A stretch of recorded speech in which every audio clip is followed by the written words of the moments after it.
Makan pedas ketemu segernya teh pucuk jadi nyes.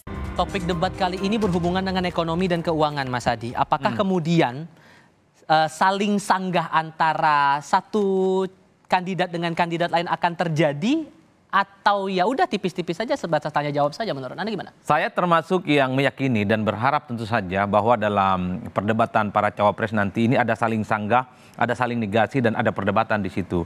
Namanya debat kandidat itu pasti ada dua, bahkan tiga arah lalu lintas percakapan yang saya kira akan memunculkan satu resultante politik yang cukup luar biasa. Sehingga publik paham betul bagaimana positioning ekonomi, tentang investasi, tentang pertumbuhan infrastruktur dan seterusnya dari masing-masing calon.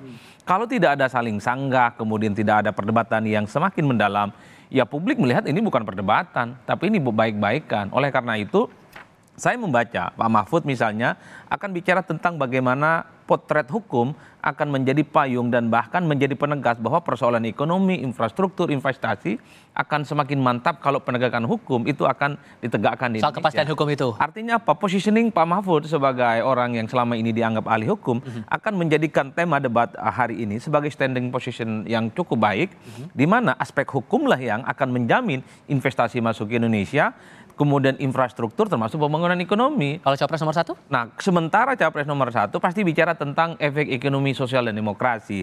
Jangan sampai misalnya pertumbuhan ekonomi tentang pembangunan itu tidak memberikan kontribusi yang cukup penting terhadap perbaikan dan pembangunan di Indonesia, terutama kelas menengah ke atas. Jadi pernyataan Muhaimin Iskandar beberapa waktu yang lalu misalnya, soal tol tidak bisa dinikmati tukang beca, itu kan jelas ingin mengkritik. Infrastruktur ini hanya menguntungkan kelas menengah ke atas. Ataupun ketika Muhaimin bicara tentang di Bekasi malnya bagus-bagus tapi kantong rakyatnya tipis-tipis. Itu kan Muhaimin ingin menegaskan kepada publik, ada jarak disparitas yang cukup luar biasa. Ada orang kaya yang semakin kaya, ada orang miskin yang semakin miskin. Tentu ini adalah efek dari pembangunan ekonomi politik yang tidak seimbang. Rasa-rasanya Muhaimin akan memposisikan dirinya sebagai sosok yang mencoba untuk mengaitkan. Jangan sampai investasi, jangan sampai pertumbuhan ekonomi termasuk infrastruktur, APBD dan APBN itu salah sasaran dan tidak berpihak kepada rakyat.